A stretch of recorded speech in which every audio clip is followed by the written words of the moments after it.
Wand smoke. Broken. The once and future kings. 3 ounces of ground cinnabar, 11 ounces of saltpeter, 2 ounces of ground charcoal, and a flask of proxylic spirit. It is that last ingredient that I've contemplated the most. What is its purpose? Does it really do nothing more than turn the flames translucent blue? Then why did a race of blind troglodytes go to such lengths as to include it in their formula? The answer I discovered in the shadowed labyrinth beneath my inner lake. The nigredo, the blackness, that which cannot be seen, the cold, the terror, the unknown, dissolution. For the black flame is the shadow on the wall by which one imagines the truth outside his perception.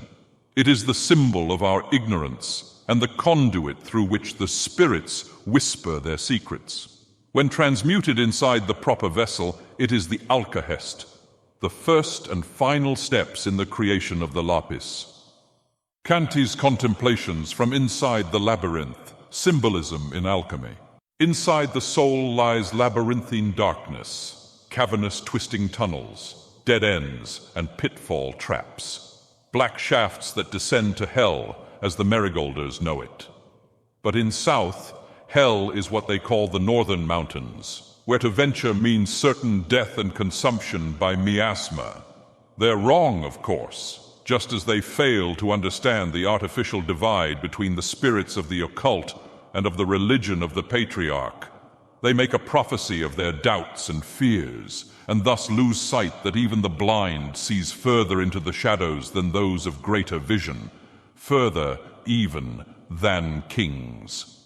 Thus do I awaken in the cool of the night on the short tufts of grass and soft mud of the riverbank, changed. My eye is open, the one that remains pale, useless, and probably destroyed like the rest of my face exposed to the miasma. I can feel where the flesh has gone. It's as if the skin has been pulled so taut as to show the bones around my cheeks and nose and eye sockets. Tightness, but no pain. No stench or sting of the miasma either. Strange, I think. Then I remember the resurrection, the mithril cage, the little silver bones, the girl. Broken? I call out, sitting up and swiveling my head around out of habit. Did the spell work? Are you all right? Are you there? Broken? Slow thy tongue, knave, replies a tiny, mousy voice. How can answereth a loyal servant when thou leavest no heir for my tongue to wag? Then another speaks up from closer to the river's hush, and at once the tension goes from my neck and shoulders. It's my seer, my daughter, and I've never heard her so happy before. I'm over here, she says. Come quickly, there's something I want to show you. So I assume the resurrection was a success? Hurry up, before a cloud or another Nixie comes, or before the river picks up again. It's in the moonlight, in the reflection. Hurry! All right, all right. I crawl to my feet, expecting aches and pains. Yet my body feels more rested than it did before the start of this journey, albeit hungry. Starving, really, though without the usual exhaustion that results from invoking the spirits. Curious, I ask again. Broken, are you sure you're all right? I need you to answer me. I forget exactly what direction she's in. Help out your blind old man. You're not that old, and I don't want to ruin the surprise. Are you sure? I ask, crossing cautiously toward her voice, trying to avoid the cage, tripping over it instead. Clumsy peasant, scathes the tiny one. I ignore her and continue stumbling till the calm, quiet river sounds louder than her mousy shouts. I stop. The girl stands and turns, crunching reeds under her feet, and starts, Kanti, look, I'm not broken anymore. She gasps. I guess this is the first time she's got a good look at how bad the damage is. You're like Gerard, she says, only you're white instead of black, and your eyes don't glow with those scary shafts of light. Hold on, slow down. What do you mean you're not broken anymore? Her tone pitches low with disappointment. So you really can't see, not even with the eye on your forehead? I'm sorry, but it doesn't work like that. No, I'm blind as the day I was born. Does that mean I get to be your seer again? I pat her atop her soaked, knotted hair. You never weren't my seer. Broken throws herself against my cuirass and squeezes tight. I flinch, expecting a sudden stabbing from the crossbow bolt that Chaka helped lodge inside my ribcage. Again, no pain, just a warm hug from my little girl, as she explains. It was the Fey blood, I think. We were both covered in it when we came out of the water, and now the serpent's curse is gone. I wanted to show you. My face, it's... She trails off, unsure what to say, so I finish for her. It's beautiful. And finite, mocks the old king, unless the child wants to become a fairy slayer. Ogier, you treacherous ass. Anger flares in my heart, and I seethe aloud. You knew? Broken steps back and asks who I'm talking to. It's Ogier, isn't it? What did that jerk say? I hesitate, contemplating whether I should tell her what I just heard. It might not be true, I finally decide to say. He told me that you're right about the Fey blood, but that it won't last forever. It's not a cure. You'll have to keep getting more like it's medicine. Then we still have a reason to go on those adventures you promised. Oh, I almost forgot. Ask that jerk why Chaka attacked us. I bet he had something to do with it. Well, I think aloud, but the old king stays silent. Strange. He's usually so eager to gloat, but Broken isn't taking nothing for an answer. If he won't talk, let's have Gerard smash up the sword. I bet he wouldn't like that at all. I bet I wouldn't like that either. And besides, Gerard's all the way back home. That's right. I keep forgetting you can't see. She turns and summons a crunching from some nearby reeds. Gerard's here with us, she explains. He came chasing after Chaka, I think, and ran into us while you were fainted. Her attention switches to the sword in my hand. What do you say to that, evil old Ogier? We got Gerard, and he's got a mace ready to knock your teeth out. Maybe break your kneecaps or blunt your edges. I sigh. Broken. What did I say about threatening people like that? He's not a person. He's a ghost, and I'm not broken anymore. Then what should I call you? She thinks it over and answers timidly. I don't know. I guess you can call me Ashlyn. Ashlyn? Really? I ask, perhaps a little too surprised. I expect her to talk back, defiant, but instead she whimpers, That's my name, isn't it? The name my mother gave me before I was broken. You were always broken, kid, and you always will be, I think. But it's not the right time to tell her why being whole is impossible, that it's all right that she not be perfect. So instead, I say, Ashlyn it is then. My point is, it's probably worse to threaten ghosts than humans. Remember what happened to Uncle Nostius? Those were trolls, though, and we don't know what even happened to him. Exactly. It's dangerous making such hasty threats. You don't know what curses might befall you. Curses? But he probably got shot up by crossbow bolts. Anyway, I've got to give the sword to Edwin as payment for my debt. That sets the girl aghast. Wait, does that mean we aren't going back for the others? But they're still up there somewhere, and there's treasure, and we have Gerard now, and they have Chaka and the miasma and an army according to Dermot. We're going to need Grant's help, and the whole SS, and the mystics, as well as anyone else we can conscript. Broken goes quiet, so I soften as I continue. I'm sorry, but it's all we can do. All our supplies are ruined, and I don't know how long the fairy will last inside that cage without transmogrifying. Long enough if thou releasest me from mine iron prison, the fluttering sylph cries. We walk from the river's edge over to the cage, a few easy steps with my seer's guidance. As we approach, I notice for the first time the constant pressure of air pushing outward from inside the mithril wire. It's a warm wind, almost like breath, fluctuating with the thrum of the fairy's wings. So that's how this works. We're protected from the miasma by the Fae's hovering safe away from the mithril wire walls. So long as she never rests, we can breathe easy. But there's no telling how long before she tires, or worse. The last thing we need is a hot-blooded gremlin coming for our throats while poison curtains close in from every direction. So, I give the order. No one here is to lend an ear to the sylph, nor her tricks, lies, or false bargains. No matter how much she begs, no matter what she promises, we do not trust the Fae. That night, we don again our battle-scarred headdresses and begin the long, blind march for Township South. Gerard leads the way, carrying the cage underarm, tapping its metal bars with the head of his mace in time with the rhythm of his tireless legs. Broken and I do our best to keep pace. It's hard at first. Our legs burn, and with every growl of our empty stomachs, our heads hurt worse than after a night at the wine tap. Yet, as we press on through the impenetrable darkness, our journey becomes one of levity. The air in our lungs ceases to sting and begins healing instead. Every swing of our limbs pumps them with rejuvenating blood. Our own, or the Nixies, or some infusion of sylvan wind. No one knows except the great spirits and mayhap King Ogier, though none of them are talking. But we are. The girl and I can't stop musing about what wonderful food we're going to gorge ourselves on once we're back at the vault. Sausage and gravy over fried dough and eggs, bacon baked with apple slices and cinnamon, and 2 big cups of turmeric tea. Not that we'll be able to afford it, especially after resolving my debt with Van Edwin. Then there's paying guild rates to patch holes in our clothes and armor.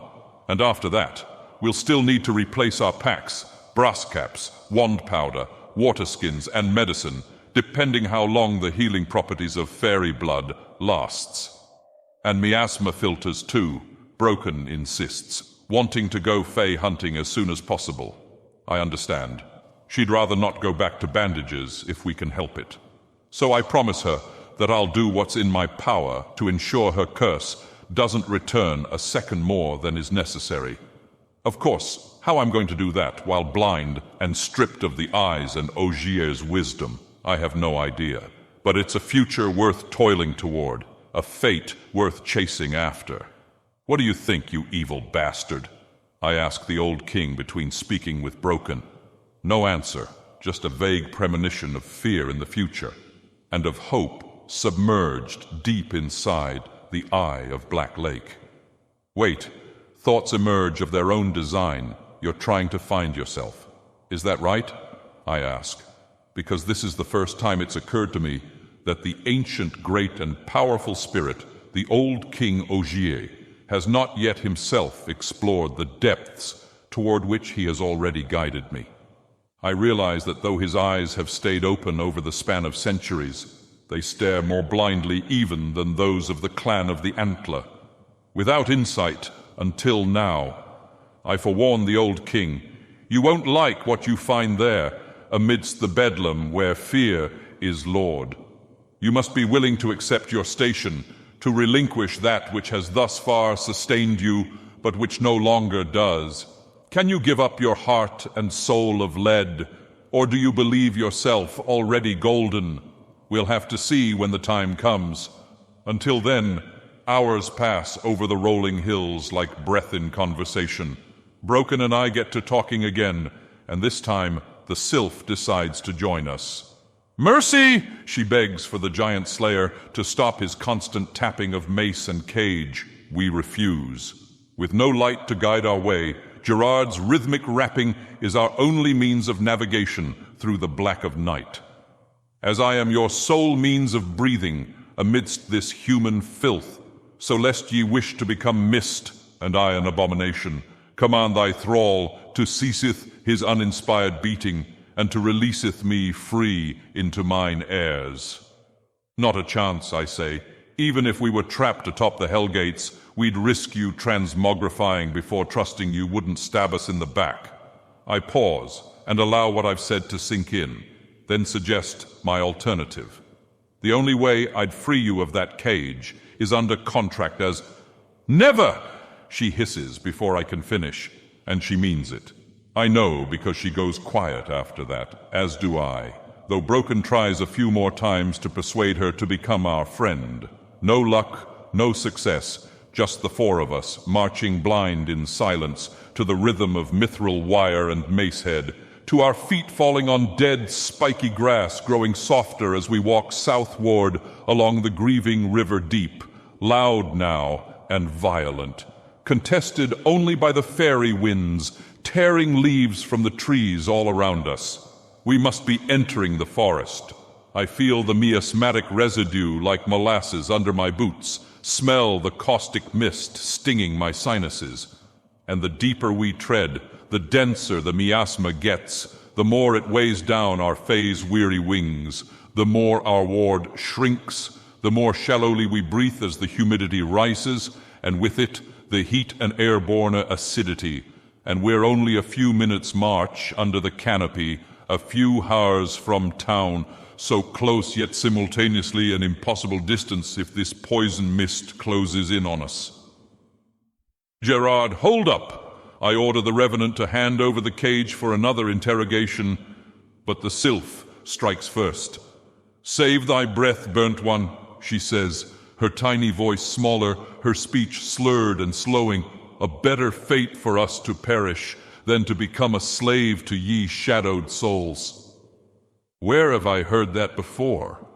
I think to myself in jest, a bit of black humor and a bad comparison. This has got to go better than my negotiation with Dermot. But what could I say to undo centuries of prejudice? I don't know, Broken replies, as if answering my thoughts. The kobolds back home seem happy to be slaves. They make the SS look like a bunch of lazy bones with how well behaved they are now that they're employed. Sometimes I forget that they burned down houses, killed a bunch of townsfolk, and cursed a bunch more. But like I said, they're good now, and happier. The sylph spits. Compare me not to those house-fey race traitors, king's kith and shadow kin. May their backs bow under iron chains. A woe upon them. A woe... She starts, but a coughing fit interrupts her curse. It gives me time to think. Playing off of Broken's niceness, I lean into my best Ogier impression and scoff. Listen, pest. Your fate is as I command it, whether or not you submit.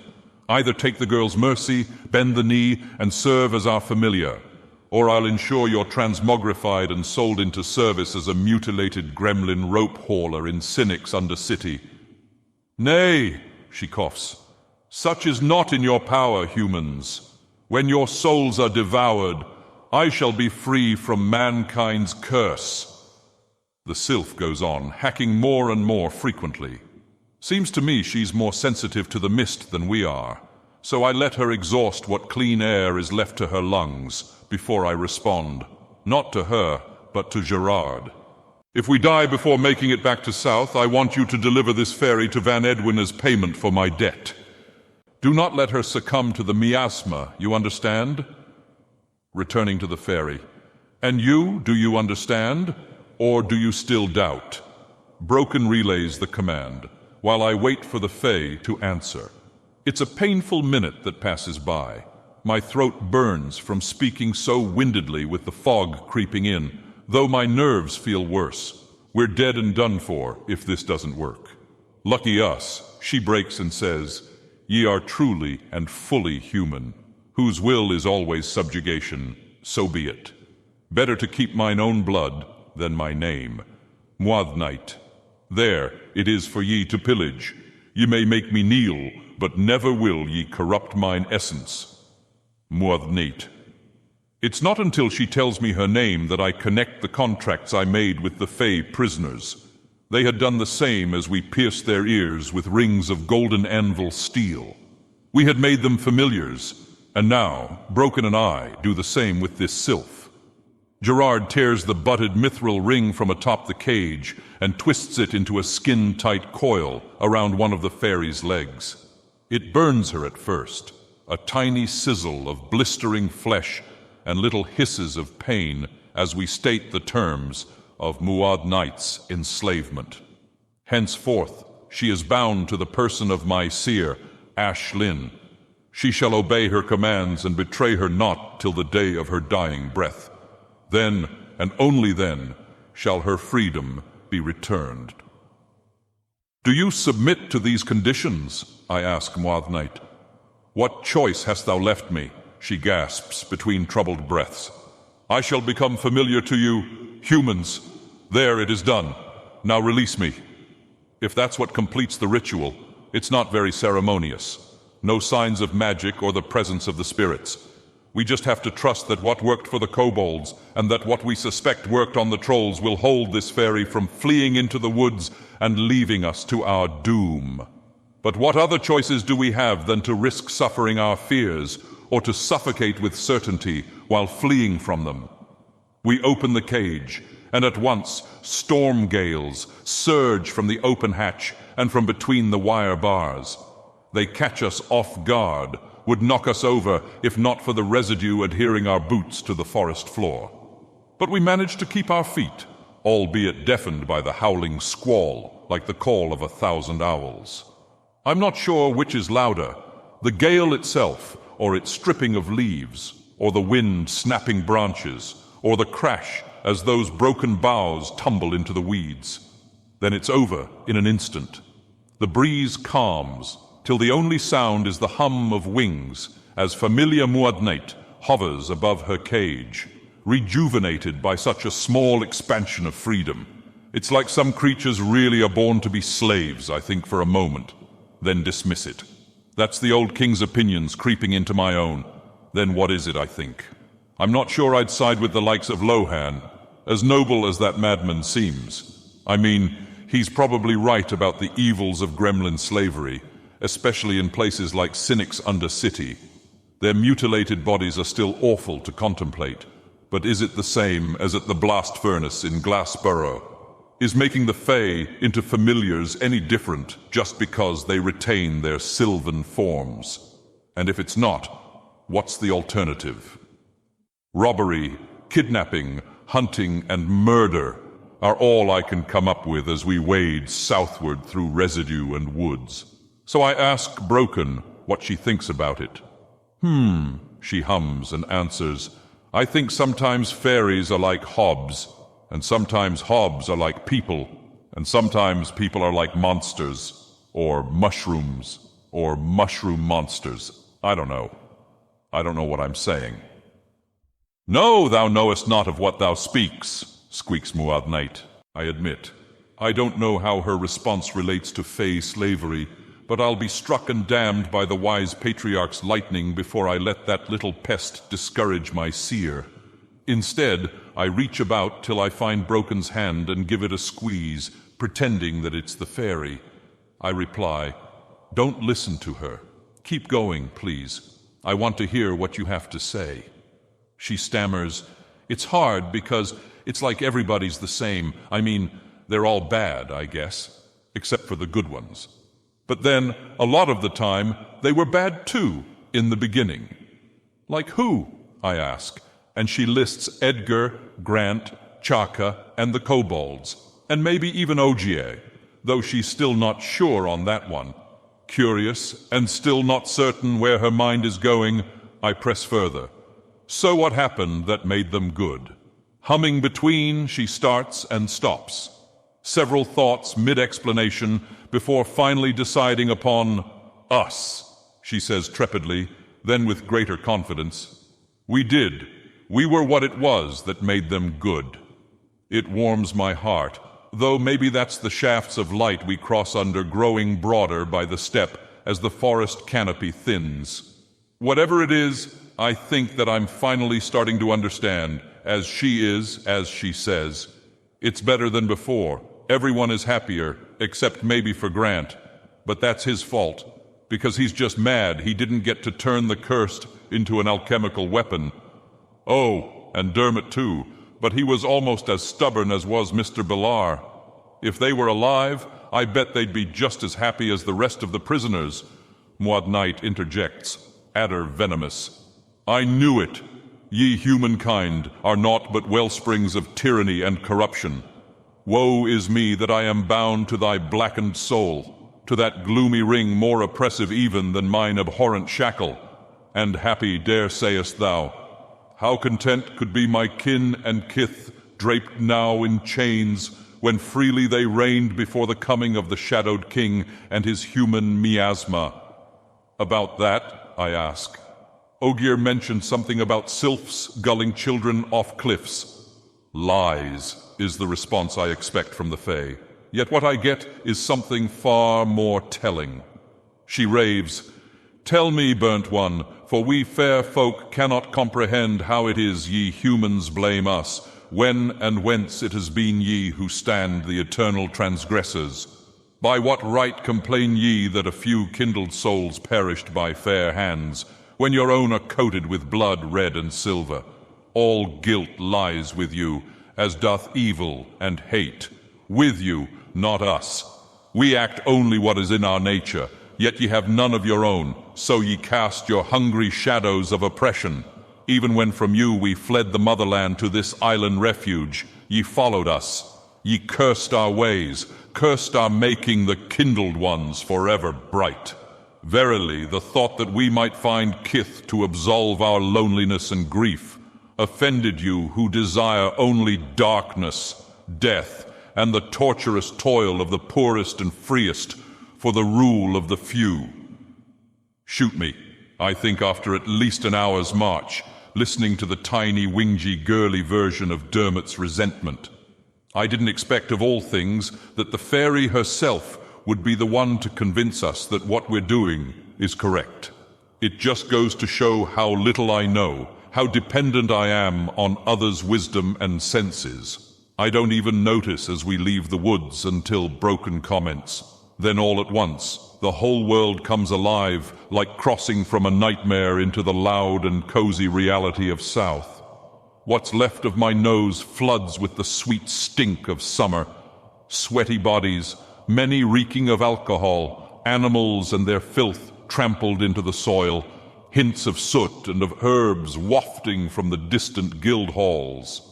And from ovens and fire pits within taverns and homes comes the odor of baking bread and of the frying of dough. All this immersed in the sounds of civilization, sounds that I had forgotten, like the drumming of footsteps in and around the market, the haggling and chattering, the bang of doors thrown either open or closed. Somewhere, a dog's barking, a wagon's creaking into town, children are playing, infants are crying, old men are arguing about the politics of Village South, and there are new sounds as well. I was too distracted to notice them prior, yet somehow I'm sure they were always present. There's the cooing of pigeons dancing atop roofs, both thatch and shingle. Either way, the birds' scaly feet scratch as they adjust to our presence, hopping from one spot to the next, always watchful for dropped crumbs, for sudden movements, for odd sounds, such as the cocking of wand hammers, half a dozen at least. The pigeon's wings beat the air, and only as it clears do I process what Broken said. "I think Grant is being dumb again." "Don't one of you dare move! You're under arrest!" rattles off a lawman with a tremble in his voice. It's Mr. PSO, and it seems he hasn't forgotten his trouble with Shalquar and Malzel. If only his memory worked well enough that he could tell them apart from us. He threatens, "If any you starts talking one of them spells, I swear on your damn Mary Patriarch, we'll shoot. You got it?" "Where's Grant?" I ask, non-compliant. As marshal and constable, he'll want to know about what happened, that Dermot's tip was legitimate, that the old king's alleged army is real, and that they're armed and more than ready for war, that they've taken the Eye of Amgeen and their first casualties. It's my fault. The thought dawns on me now that Broken and I are finally safe, that we lost Nostius and the Green Deputy and the Junior Scout. Then a greater part of myself rises like the sun on the horizon. It challenges my guilt with a question, how so? And with that outshines those initial fabricant emotions. Remember what's important. Getting past Mr. PSO takes precedence, then informing Grant, then getting ready ourselves for what is to come.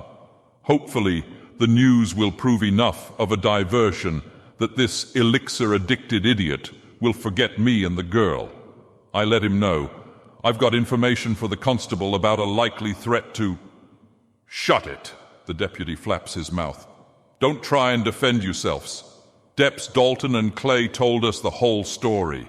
You and them other loonies turned on 'em not 3 days in a setup done by you damned apothecaries so you wouldn't have to split the goods. That's 5 counts of assault on a township official and 1 charge with conspiracy with the Fae. 5 counts of those lying craven bastards. My temper flares. I swear, if this is about us not sharing our breakfast, I'm going to... Calm down, I tell myself, and ask, again, where's Grant?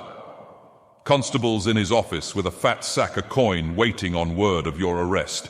He's giving out your fines as rewards to whatever deps catch you. 62.5 silver for each count of assault, and 5 fat gold ones for getting in bed with them fairies. What's that? 400 marigold silver? Good thing me and the boys learned how to share. But not how to count, Broken interjects. What did you... The idiot starts. The girl cuts him off. The reward, it's 392 silver and 8 copper pieces. Then she asks me, Kanti, why are adults so stupid sometimes? I smile and try to think of a pithy reply. Instantly, a realization flashes like a pile of wand powder ignited inside my mind. Literally, I imagine the gray-black granules hiding inside the locks and barrels of the deputies' staffs as if they became swaths of Bradwar's flame. What a fool I am for not seeing it sooner. I answer, sometimes, no, most of the time, as people get older, they become more blind to things they don't want to see, like themselves, like their weaknesses. Shut it! The deputy shouts.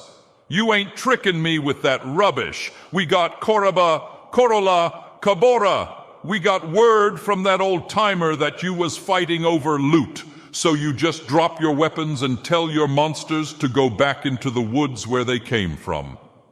Or else what? I ask. Not really a question. Inquiry I save for within myself. Are you sure you can do this even without the eye? Even if OGA doesn't help? With just a single word? Mr. PSO's voice trembles. Or else we'll shoot you to pieces. Try it, speaks aloud the spirit of my greater self, and the deputy sputters, What did you... Ouroboros, I'm about to say when Grant's command cleaves through the tension. He calls for his men to put up their wands. I'll take it from here. The rest of you, on board a patrol, now. You're leaving us vulnerable. Don't forget that we have enemies to the south. Then to us, I just received my 2nd public complaint about strange noises in the forest, and came as soon as policy would allow. We were uncertain that anyone aside from Senior Guild Scout Flint survived the ambush, but it appears that the citizen casualty rate was closer to half than a mass slaughter. Thanks for your concern, I reply without hiding the sarcasm. I'd roll my eyes as well if I had any left. But I don't, so I jest instead. I was just about to come looking for you to tell you what we're up against, but I'm not sure. Broken and I constitute enough witnesses for the constabulary to consider the threat credible. Does Gerard count? Oh, and before you charge us with conspiracy, the little one is our new prisoner.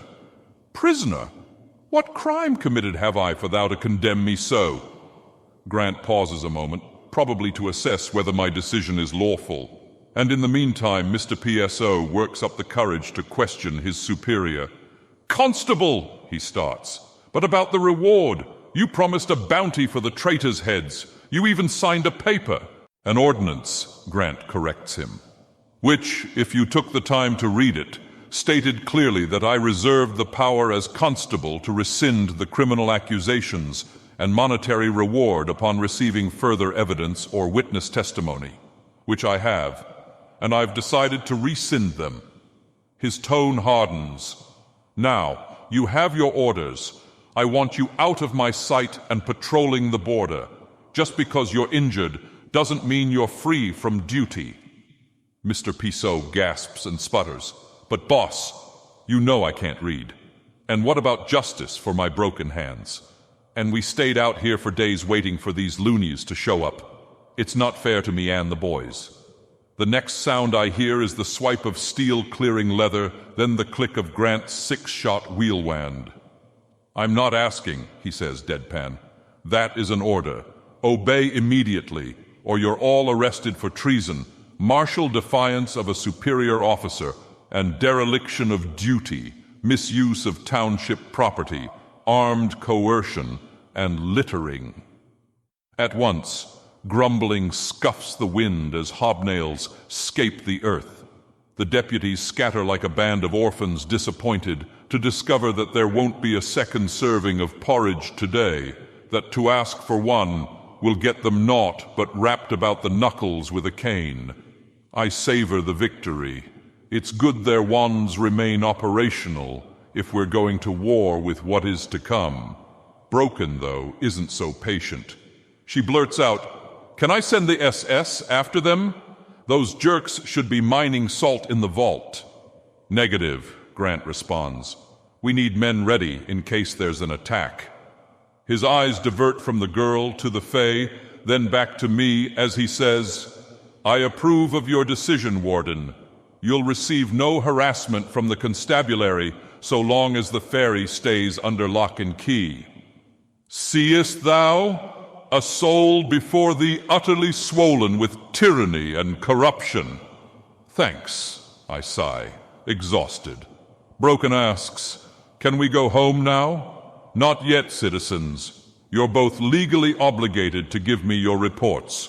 From what Senior Flint alleged, we've got testimony of multiple incursions. I presume this prisoner is one of the enemy combatants?" Grant questions us the whole walk to his office, then again once we're inside. With quill and paper, he scratches our answers. Apparently, there's going to be a trial, and he wants a clear-cut account of what occurred out in the wild. So it makes sense that he seems almost disappointed when I tell him that, other than the trolls and the Nixie attack, we didn't actually see who was responsible.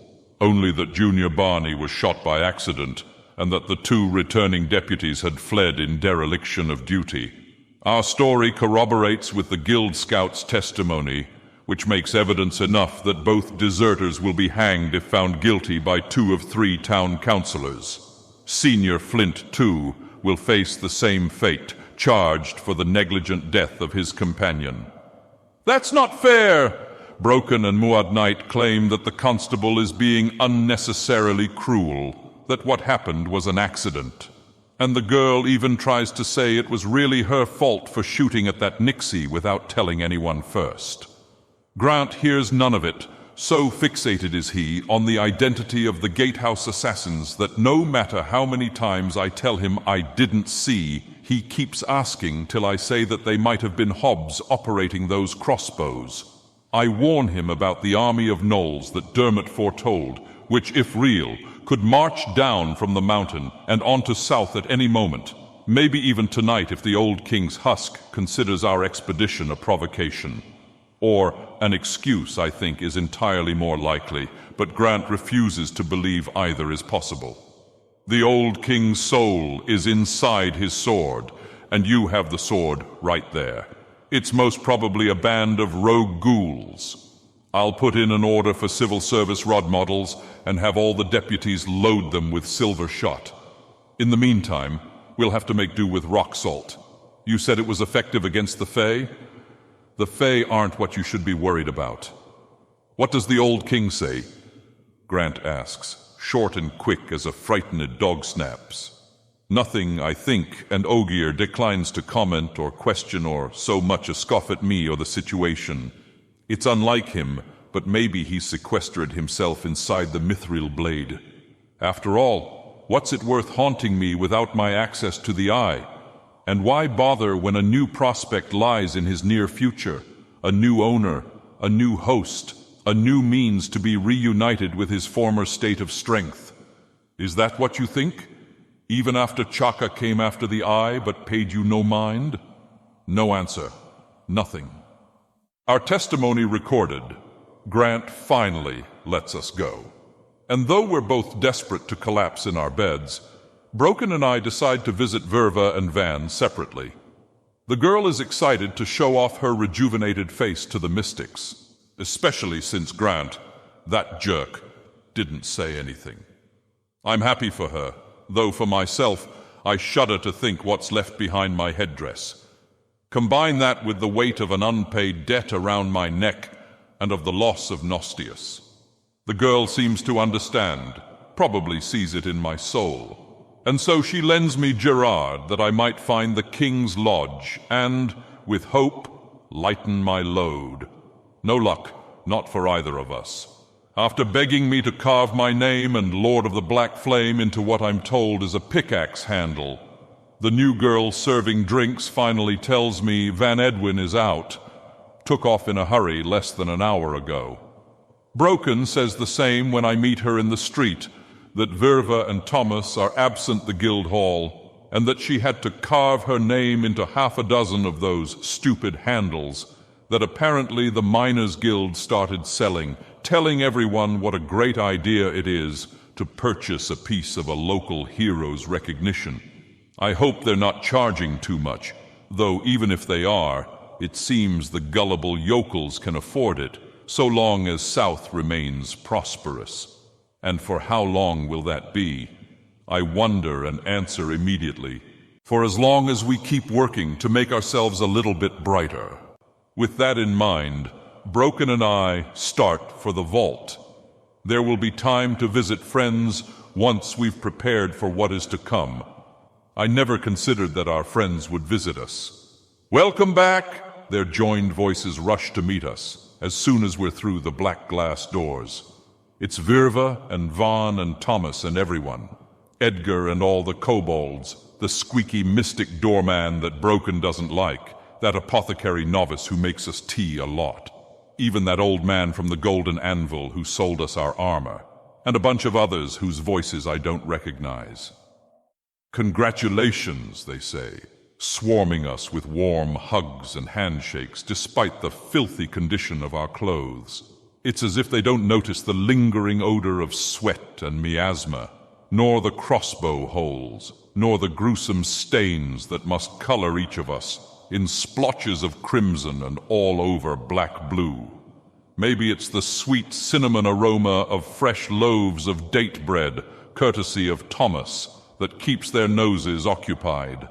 And perhaps the same can be said of their eyes stuck to Muad'Night, or to Broken, smooth, reconstituted skin. Or maybe, I think, simultaneously trepidatious and emboldened. Maybe they really are just happy that we're alive.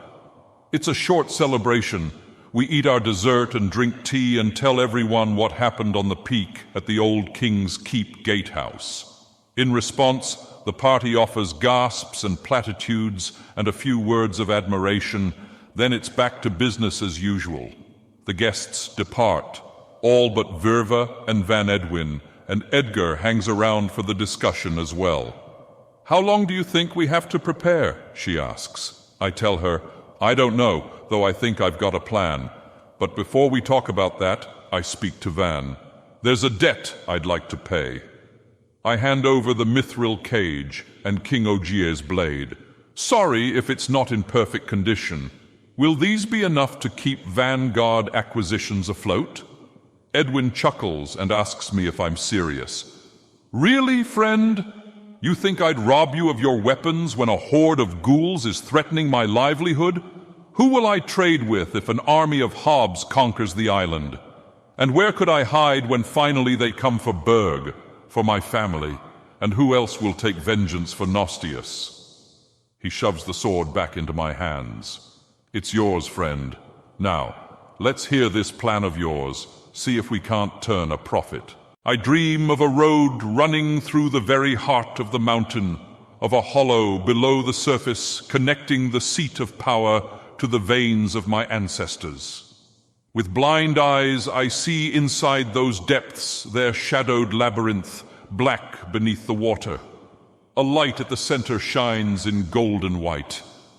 Something Not the eye of Amgine, surely, for it is with the mad stone that I grant myself vision from within the belly of the beast. Thou seest rotundum, utters a familiar voice, and at once I find myself standing before the embodied old king, or at least what I imagine him to look like. Braided hair and beard hanging long as his waist buckle and white as the ashen skin on his face. But his eyes, they're dark, shadowed around the sockets, and the irises themselves appear wrought from iron left to weather the centuries exposed to a storm, whence the only light comes in bright finite sparks, bright as his indigo and cloth of gold garb, gone quicker than the glow of the jewel embedded in his circlet.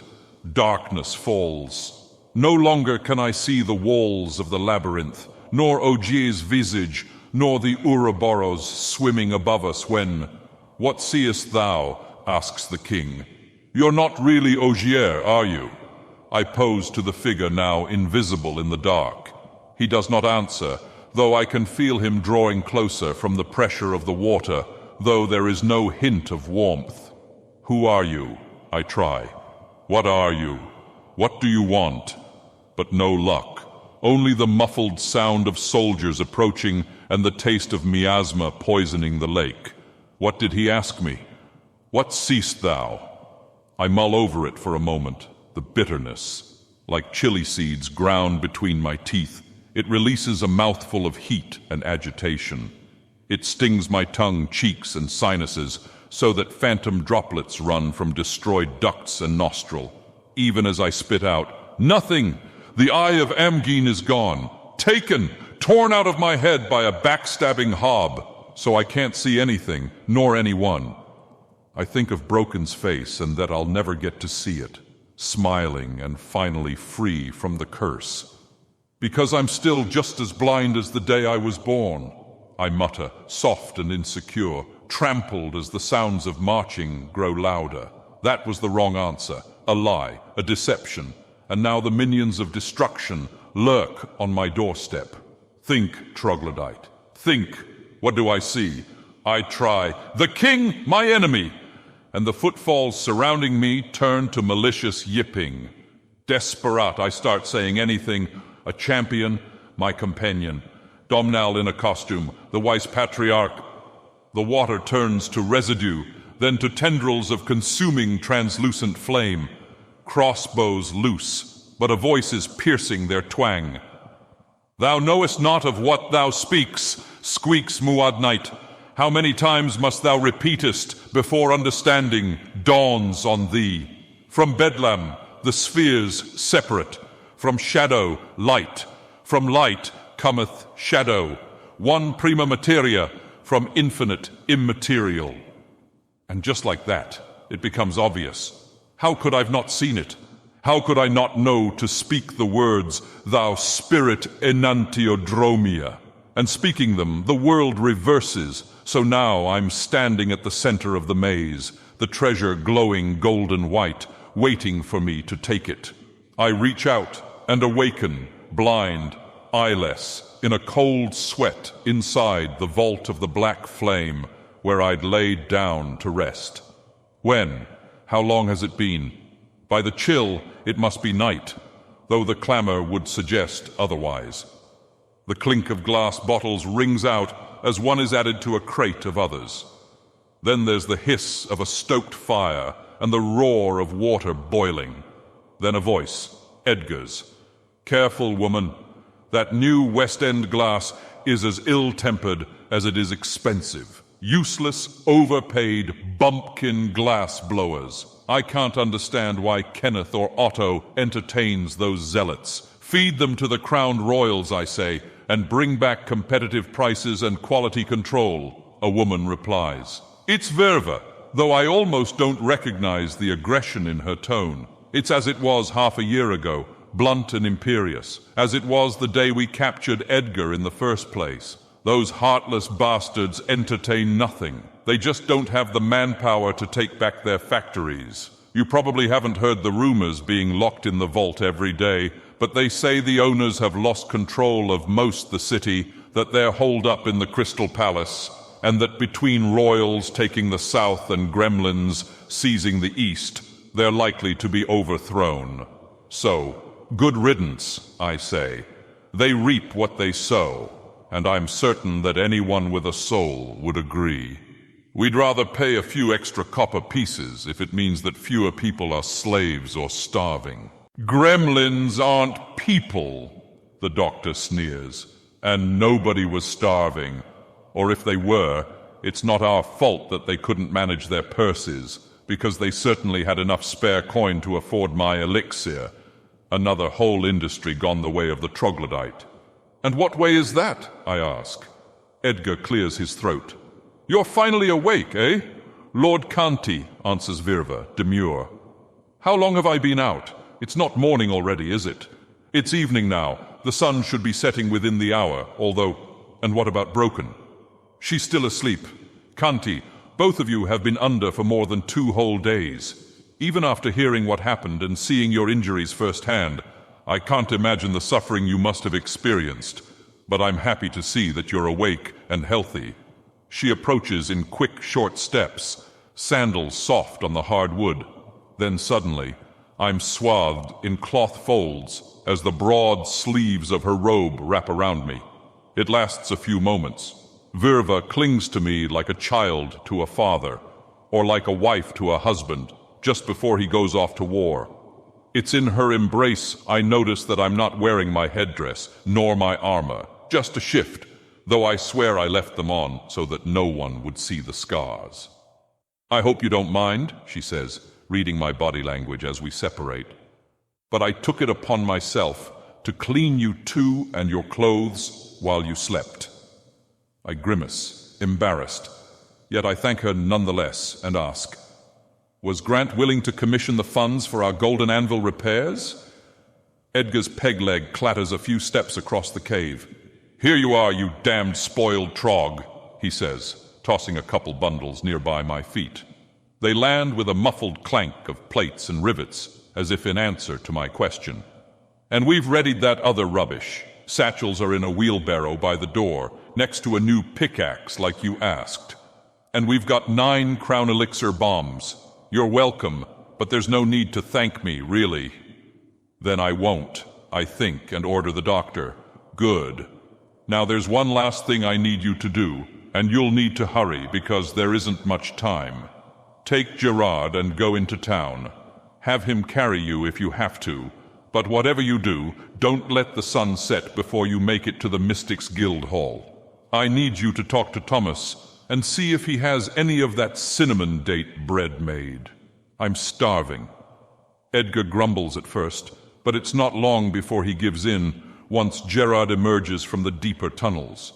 Then, after convincing the Revenant that this is an indirect order from Broken, they're both off into the woods, the doctor riding on Gerard's skeletal shoulders. You could have just asked for a moment alone if you are embarrassed, says Virva, once the other 2 are gone. I could have, but I wasn't lying. I won't be able to transmute on an empty stomach, and without the eye, I don't want to take any unnecessary risks. About that, she asks, but I already know what she's about to say and preempt her request. No, you're not coming with. This isn't like Glassborough. We don't have a decoy or surprise or special weapons this time. But don't worry, Broken isn't coming either. I can't put her in that kind of danger again. Not after... Kanti! Virva interjects. I pause, listening to the subtle sounds as she retrieves something from underneath her robe. Whatever it is, she presses it into my hand, a glass amulet, warm from where it lay adjacent to her breast, hanging from a simple cord. I want you to take this. It's yours, after all, the Eye of Kanti, Lord of Fear and of the Black Flame. I wrap the cord around my neck and tuck the amulet inside my shift. I can't believe you still have this. Granted, I've never understood what you saw in me in the first place. It seems such aspects remain invisible to ourselves until someone else sees them in us, as you and Broken have done for me, as she and I do for you now. Virva reaches down and unfurls the converted brigandine from the newly patched yellow linens. By the time Gerard and Edgar return armed with sour loaves, Thomas was sold out of the good stuff. I'm dressed and armored, Ogier's sword on my belt, and that new pickaxe at rest on my shoulder. No pack this time. It would just get in the way, though that leaves me with what room is left to my pockets. Just enough for a single satchel and a bottle of profane flame. I have Gerard carry the rest, while I guide the wheelbarrow through the twisting, winding veins of the old home of the clan of the Antler, all the while gnawing on my loaf. It's not bad, I suppose. I guess my tastes have changed, though it'd be better if it were toasted with some miasmatic residue, preserves, and cheese. "And you let him go?" are the first words out of my mouth as soon as Verva lets me in on her and Kanti's conversation. I stand and rub the sleep from my eyes, adding, "Without me? And what about Gerard? And Muad Knight? How long has it been since he left? And without sharing breakfast, can't that flippity-floppity trog stick to anything?" "Broken!" Verva gasps, and Dr. Edgar laughs in the background, lights a coal gas burner, and fills the vault with the odor of toasting sourdough.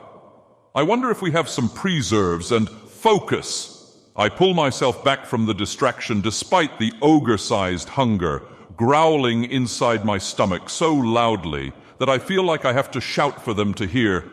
I'm not broken anymore, remember? Or has the fairy blood already worn off? I touch my face to make sure that the skin is still smooth and supple, sensitive, absent splits, cracks, blisters, and scabs. Finding myself safe, I sigh and say, I want to be called Ashlyn from now on. Verva kneels in front of me, smiling, so that I, standing, am almost taller than her. Up close, the shadows under her eyes seem more like bruises, and the wrinkles from her smile more like the serpent's curse. She's tired, exhausted from working for days, preparing profaned flame, her palms dry and scratchy as she presses them to my cheeks and says, I'm sorry. I'll remember to call you by your name from now on, but for the same reason, you shouldn't call Lord Canty a trog. But we had a plan. We were supposed to wait for the miasma to spread, then strike back with a surprise counterattack. I step back from Verva to demonstrate the strength of our tactics, with a mock 1-2 punch followed by cut off the head from the tail with a wall of black and profane flame and pit Gerard against the grumpy old king himself. That was the strategy we agreed on. What changed? I wonder, turning away from the homey elements of the vault antechamber, the polished wooden floor and furnishings, hanging oil lamps, shelves, chemistry tools, and work tables.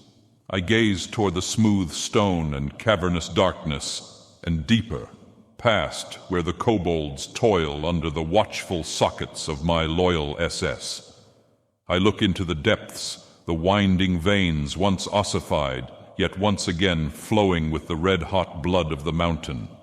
He must have seen something in his sleep for him to leave with Gerard and Muad'Nait without saying anything. Taketh Muad'Nait, art thou always so blind as thee art loud come the morn?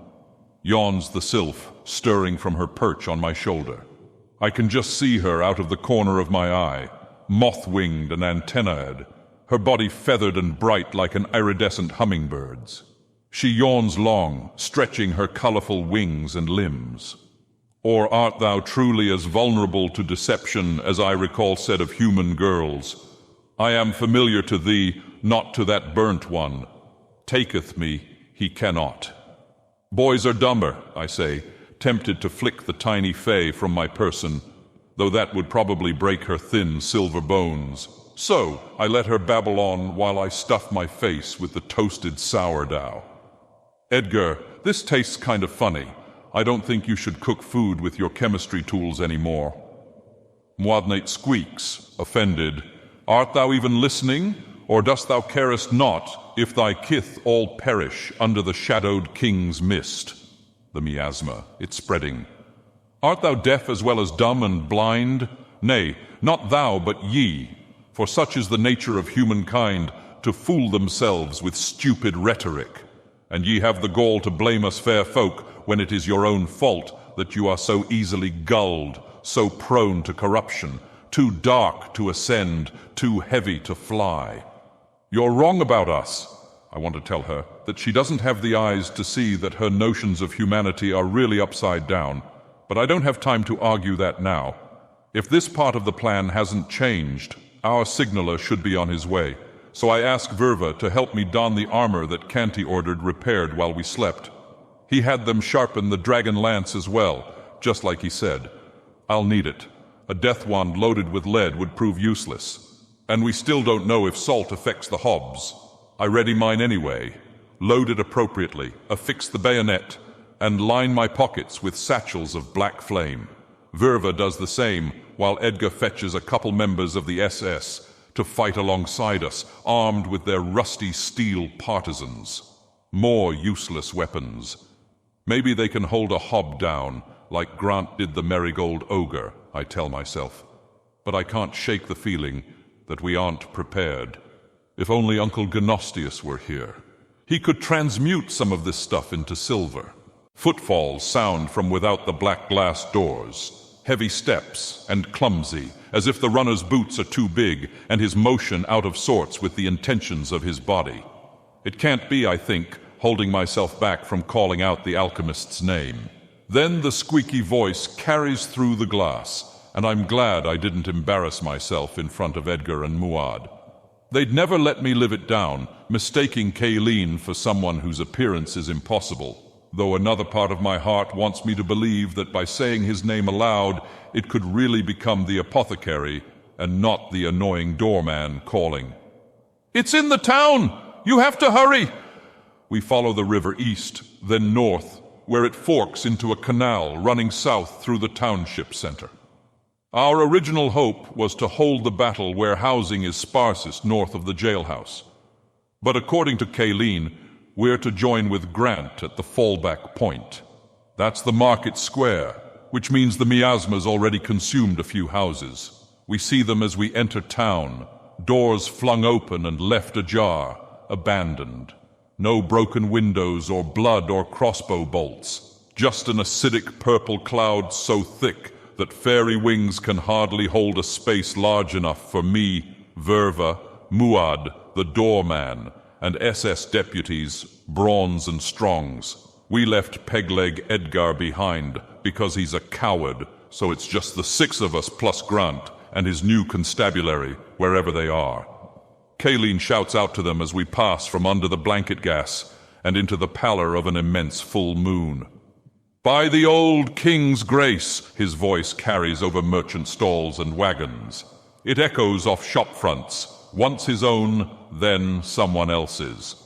"Law and order," the second voice replies, followed by the squeal of 20 travel lanterns' shutters pried open, yawning blindingly bright into our eyes, adjusted for the dark. It stops us in our tracks. That's probably the point. And if it is, the constabulary is certainly well practiced. Grant doesn't miss a beat, giving his commands. "What are you doing? Don't just stand there. Get behind the line. The rest of you, lanterns closed. Where's Canty?" he asks among a flurry of questions. Verva explains the situation as quickly as she can, to the constable's chagrin. He mutters, confused. But that wasn't part of our plan, though it's impossible to tell just how badly he's taking the news. His face is cloaked in shadow that my eyes can't quite penetrate, other than to see the whites of his eyes assessing the various states of his men. Most are leaned over stalls, while others lay prone beneath wagon wheels, and others still kneel behind stockpiles of goods. But no matter their position, every wand and every lantern shutter is trained on the same miasma-filled street. A single word, and anything northward of the market will be shot to shreds in an instant, if the enemy were human. Hopefully, Grant was smart enough to load their weapons with salt. If that'll even work against the Hobbs. I fear that it won't. I'm afraid that we'll never even see the enemy coming, that the miasma will flood the whole town, and that everybody who doesn't get killed in a rain of quarrels will be dissolved by the fog. I'm afraid for us, for Roslyn and her mother, for Van and all the shopkeepers, for the mystics and the coal miners and the novices at the Apothecaries' Guild, even for people like Domhnall and Edgar. I imagine them choking, gasping, weeping tears of viscous miasma as they become as I was, blistered and raw, vulnerable to exposure, then dead from it, then nothing at all. The thought seizes inside my chest as a tightness, just like when that gremlin got shot. It hurts inside my heart. I don't want to be here anymore.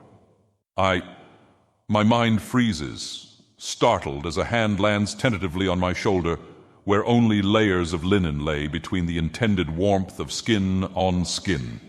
Slowly, my mind thaws, and the tightness lessens.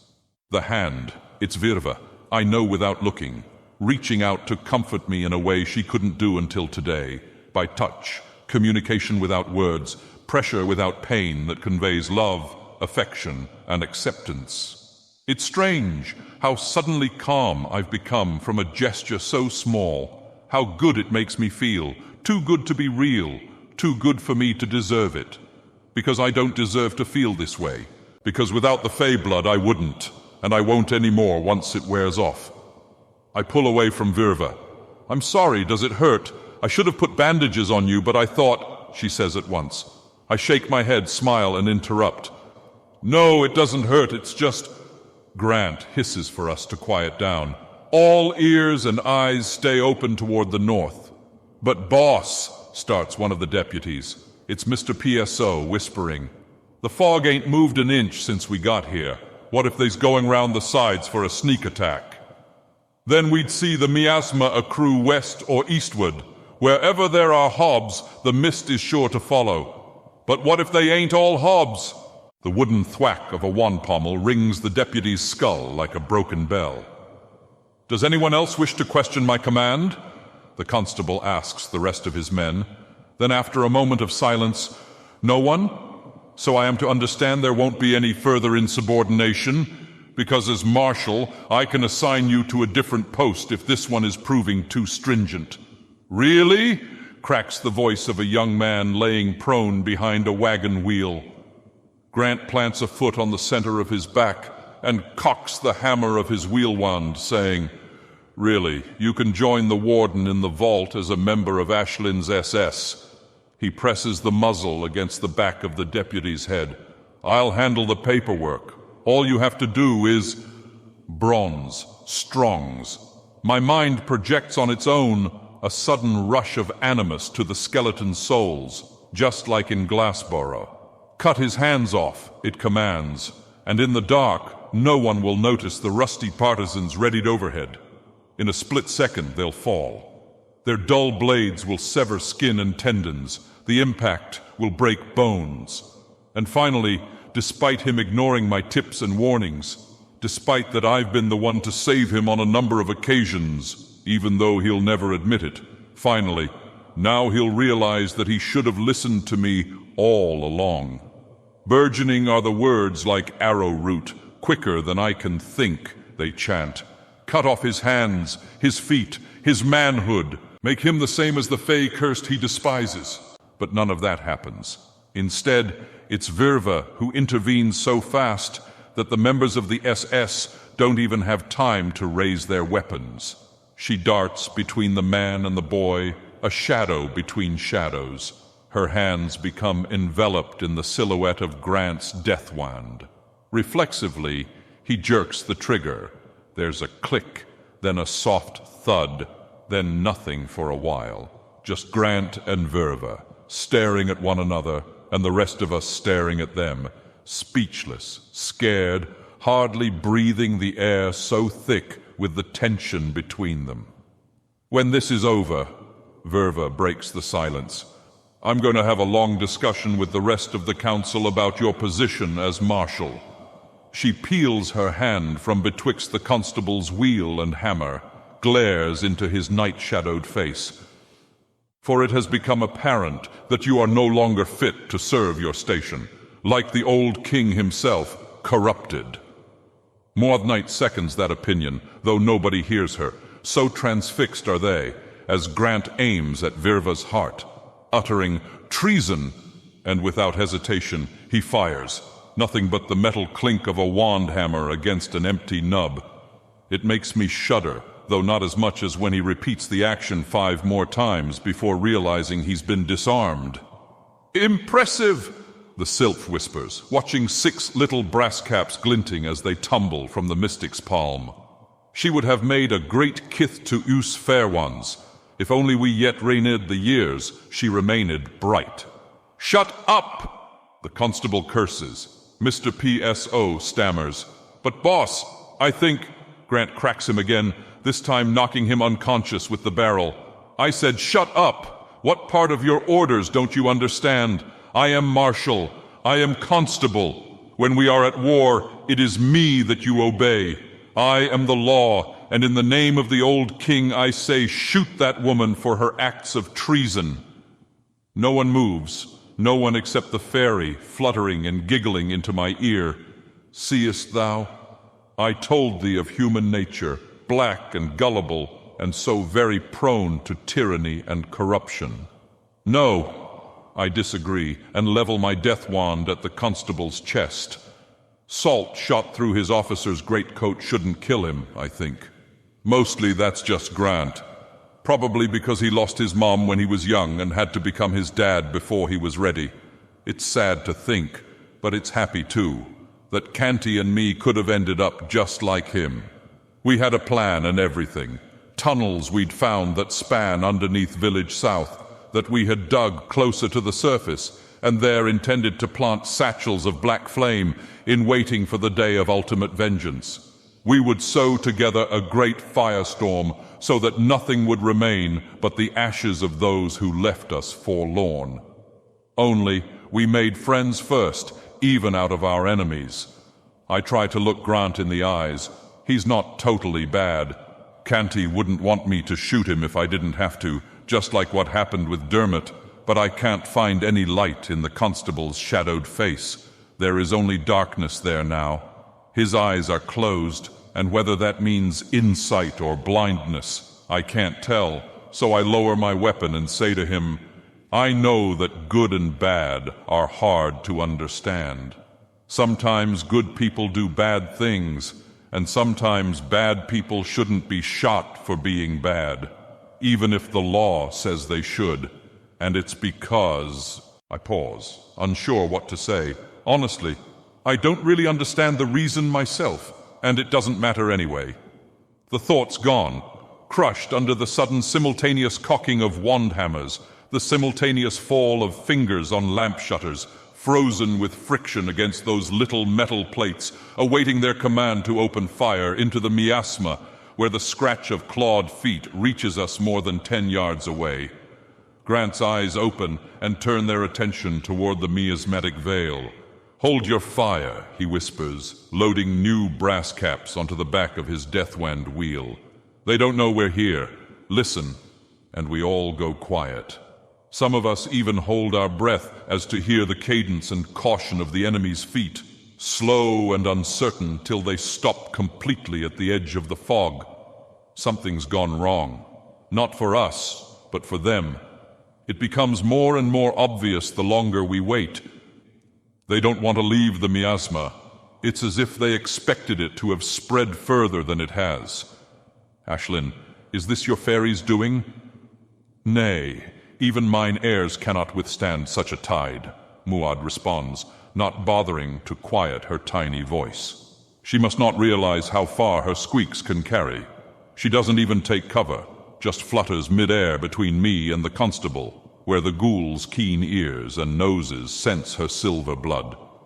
By the time we hear the twang, it's too late to react. The shadow of a shaft whirs past faster than we can turn our heads to see the sylph snatched mid-flight and pinned like a screaming ornament on the wagon behind us.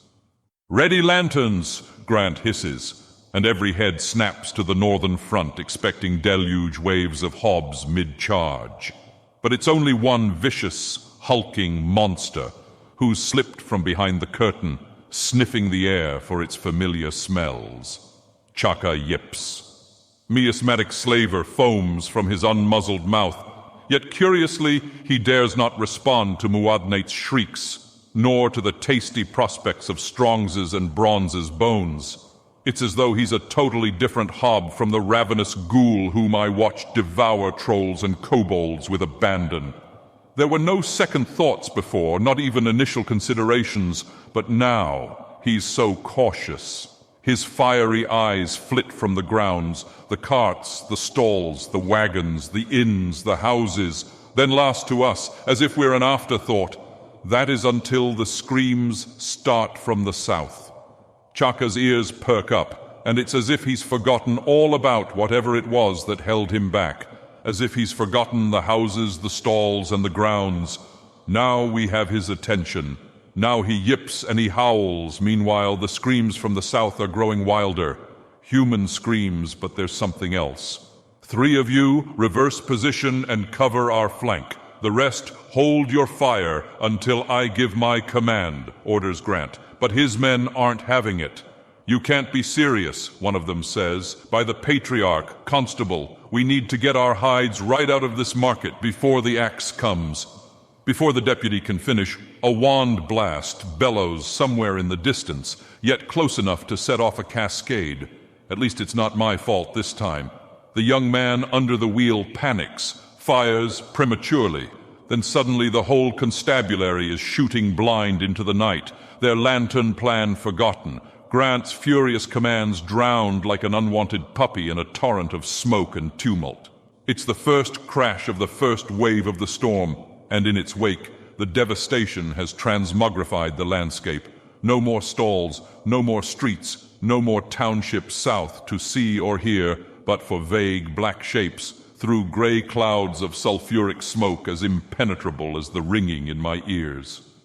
I don't hear the twang, nor do I see the quarrels, just a couple of prickly shadows tumbling to the ground where, next thing I know, I am on the ground looking up at Virva on top of me, saying something that I can't make out through the ringing. I can tell she's scared, though, because I'm scared too.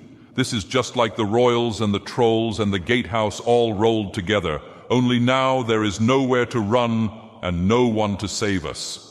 Where are you? I think for just a moment that maybe if I pray hard enough that Canty will hear me and come to our rescue just like he did before. But it's no good. No matter how intensely I think his name, it's only me and Virva. The sound of her voice begins to break through. Ashlyn, Ashlyn, can you hear me? We need to move before the miasma is on top of us. She looks up and to the northward street, then back to me. Are you ready? We'll go after the next volley. Just stay low and... A flurry of bolts pepper overhead like the patter of raindrops. A couple wand shots let off. Grant curses and the fairy screams. Virva pulls me to my feet and cries out, Now! Wait, I say, and order SS Bronze and Strongs to grab Muad off the side of the wagon. Please, Ashlyn, we don't have time. If they charge, then I'll have let Muad'Nite die after she saved us. Twice. Once on the riverbank and again in the forest. I owe the Fae this much, even if she is kind of annoying. I'd want someone to do the same for me. So we wait the extra several seconds while the skeletons struggle to secure the sylph. It feels like an eternity, but eventually they pry the whole bolt and ferry from the wagon wall. All right, follow me. I start onto the market street fleeing south for better ground. We could hold them off if we could make it to the vault, with the rest of the SS and our stockpile of black flame. But we don't make it that far. Waiting for us in the middle of the street is a beast, like I've only read about in the legends of Gerard. In the light of the full moon, its milk-white eyes don't so much as shine as burn with the feelings of an unfettered soul, as do its great fangs and long, hooked, almost human fingers. And it's not just its hands, but the whole creature that's hunched and crooked and covered in hair as gray as granite. I wouldn't recognize him if it weren't for the way he lurches forward, heavy on his haunches, as if his naked feet were burdened by too big a pair of unlaced boots. Just like Nostius, the troll's curse. Now we know what it is. to revealeth the truest nature of man.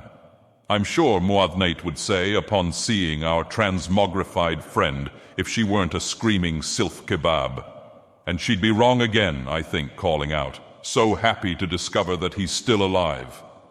Uncle Nostius, Verva snatches me back, just as the apothecary's teeth snap shut where I was a second ago. Then I notice the blood matting the fur around his mouth and down his neck, from his wrists to his fingertips, hooked claws dripping as if they'd been dipped into buckets of blood. But I know better. They were human bodies into which those inhuman hands plunged, violent and quietus, claws and fangs, outgrowths of bone like those in the marigold ogre's hands, or like the kobolds used to murder our junior guildmate. A scratch could mean death. For me, for Verva, for my friends who might already be dead, for all I know. That could be Rosalind's blood, or her mother's, or the tailors, the cordwainers, the butchers, any or all of the coal miners who we tried so hard to save from Gaston and Edgar's and Billard's monster. And it's on our companions' hands, our friends, Uncle Nostius's. I can't bring myself to give the command, to aim my weapon at him. Then that idiot Kylene comes running from behind the stalls with a bloody crossbow bolt in a dagger grip, as he rushes straight for the wolfman's jaws, screaming my old name. Save him, I might say, but isn't that too vague? Too late. Now I've hesitated. There's no more time to think or speak anything articulate. So I extend my emotions instead, feelings associated with memories of Maddock a mere moment from murdering Canty, of the dragon lance flying, and of Gerard rushing in to pin the traitor's possessed body in place. Emotions become motion.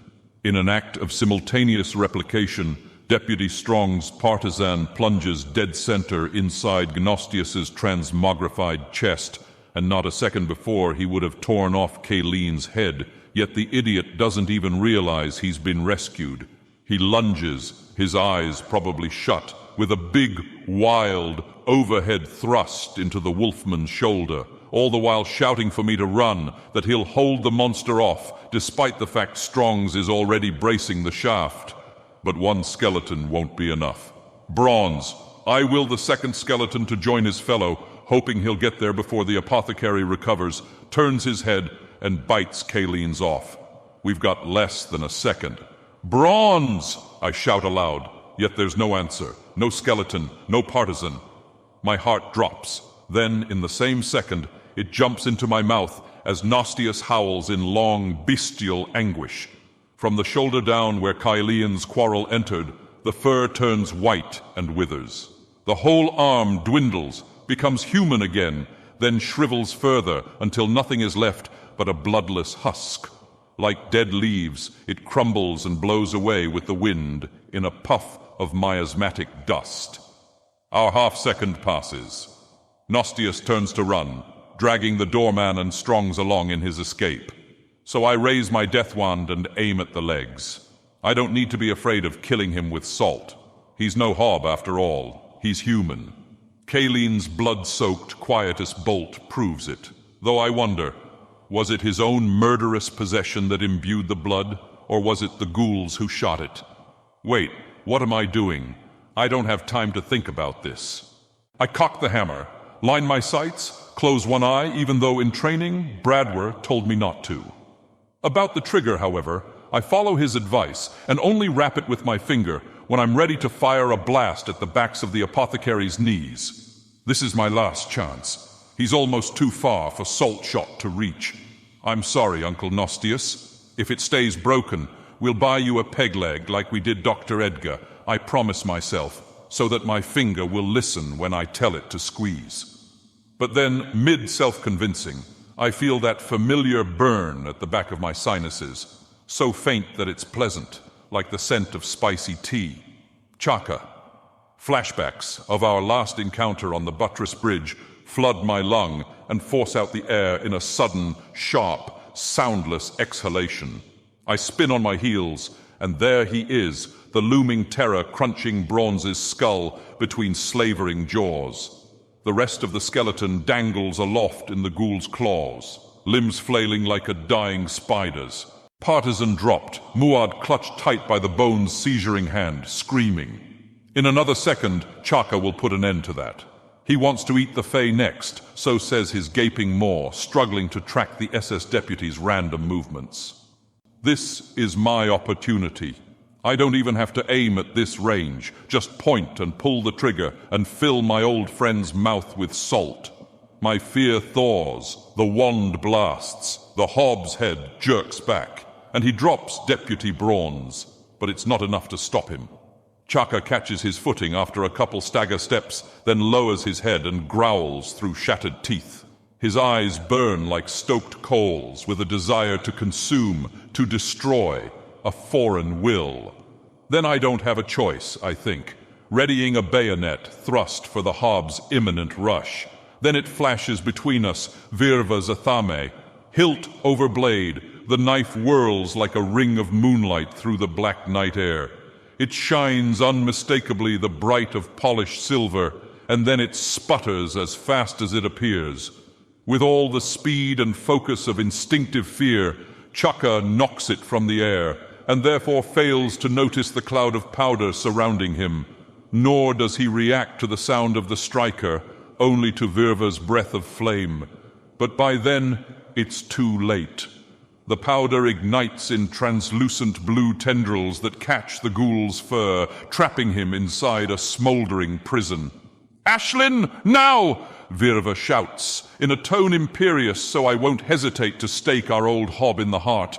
It must be hard for her to say, because I feel my own heart break as the command compels my hand to the butt end of my death wand.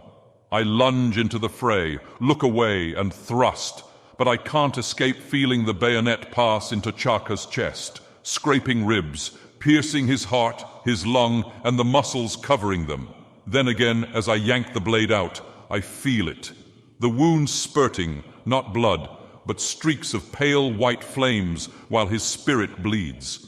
His body shrinks and his eyes lose their ravenous glow. He yips once more the lovable Hob, but scorched and suffering, clutching at the hole I left in his chest and staring at me as if he's asking, why? I drop my death wand on the ground, cover my mouth, and whisper into my hands, I'm sorry. I say it again and again, each time a little louder, a little more obscured by the tears, until I'm bawling. I'm sorry! I didn't want to! I didn't want this to happen! Chaka! The ghoul collapses on his claws and knees, coughing, but too weak to yip. Yet he cranes his neck when I call him. His big, round, amber-brown eyes look straight into mine. He struggles to stand. I cry out to him, Stop it! You're hurting yourself! But he won't listen. He just keeps struggling until I can't bear to look. I turn to Virva and shove 2 fistfuls of her robe under my headdress. But still they won't stop. Not my tears, not Chaka, even as the mystic wraps her arms around me. The weeping just gets worse, no matter how many times she says, It's not your fault. You didn't do anything wrong. Then why does it hurt so much? I sob, doubtful she can understand me any better than I understand her. Either way, I never receive an answer. A wand blasts from around the corner of the market stalls. I don't see it fired, but I feel Virva's body jerk in shock at the impact a split second before the thunder rolls. What she sees, she tries to keep me from seeing, but by then, I've already taken it in. Chaka shot dead, his head burst open. That wasn't salt. I raise my eyes and find Grant approaching with a train of men, his wheel wand smoking. I think, what does it matter? He would have died eventually. And wasn't he suffering? Isn't this better? A sudden end? I ask myself all these questions, yet my heart is not satisfied. It conspires with my mouth to make reason into rage, to turn my tongue into a scourge lashing whatever is available. The constable, Grant, that stupid... Why didn't you tell us you had silver bullets the whole time? If I'd have known, it would have been over with the first shot. We wouldn't have had to burn him. It wouldn't have hurt so much. Why didn't you tell us? Grant closes the distance, marching double time, never slowing or stopping as he answers. All you need to know, citizen, is that we're retreating to more advantageous ground. Now come along, he says, passing by with his deputies. So I grab the sleeve of his greatcoat and halt the whole constabulary right in their tracks. What did you call me? Citizen. It burns even just repeating the word, but I'm sick of being dismissed. Yanking as hard as my rejuvenated hand can, I whip the constable around and tell him in front of his men, "Listen up! My name is Ashlyn, and you'll address me as such, as Master Pyromancer and as Seer of the Black Flame. And that," I point to the ghoul's dissipating corpse and try not to cry, "that was Chaka! And he died in a lot of pain because you won't communicate what's happening." A pair of small, dexterous hands drift gently to my shoulders. "It's too late to fight about this now," Virva whispers. Then her voice turns firm. "We have to get you somewhere safe." "No!" I scream. No amount of suggestion will convince me to let go of the constable's sleeve. "Not until he answers. Why didn't you tell us?" Grant's eyes never move from the mystic's fingers as he commands his men to fall into firing lines facing north in 2 rows of 6. Fire at will, as soon as you see so much as a shadow of a hob. Then to me, he admits, I made a unilateral decision and commandeered all the silver from the Anvil jewelers. I told them it didn't matter if they were heirlooms or that the pieces didn't belong to them, because it was martial law and... But it wasn't martial law, was it? You lied! It was necessary to ensure that the township remained secure, and there was only enough silver for a few dozen rounds. Based on how Canty was certain to react, it only made sense to keep this information to myself. He glances northward for the first time since speaking, and for just a second, I join him squinting into the dark.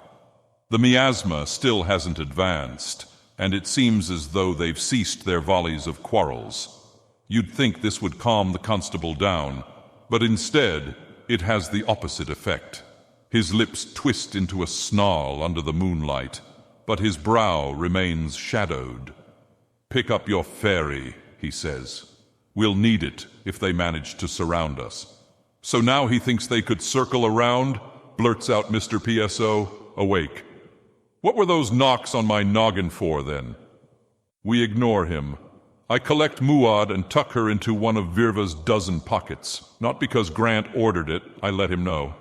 She won't be helping anyone with anything until we can safely remove the bolt. More like remove her from the bolt, really. Poor thing.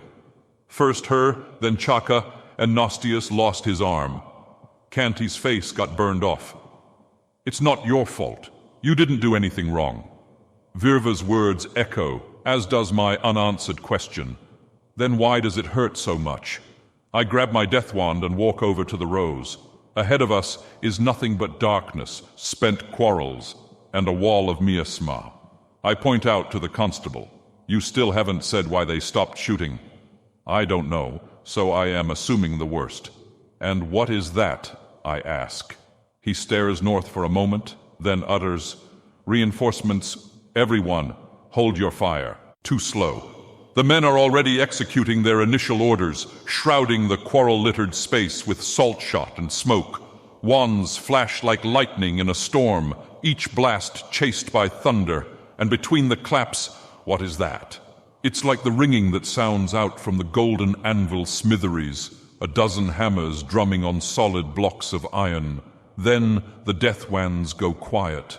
We wait, blind and deaf, for the smoke to dissipate, for the cessation of those echoes in our ears, till we hear Grant screaming, "Fall back!" as the lead row is stabbed by crude, rusty, wrought iron spearheads. The rear row scatters, and, for their cowardice, receive quarrels in their backs, as well as spears through their guts, for those unfortunate enough not to collapse when shot. There's only a few who don't, including myself, only I'm no coward. The bolt hits dead center my chest, the leaf-shaped spear blade a little below that. In either case, Their soft iron points blunt against the harder steel inside my brigandine. The bolt shaft breaks, and the spearhead bends with just enough force left to shove me back a few steps out of reach. They're strong for being so small. Ogier's army of ghouls emerges through the wand, smoke-hefting iron-faced shields and spears, twice the height of their little hob bodies. It explains why the salt shot didn't work. They march, round shields layered the same as the plates in my armor, like an iron thorn hedge growing over the whole market, end to end, more ranks deep than I can see.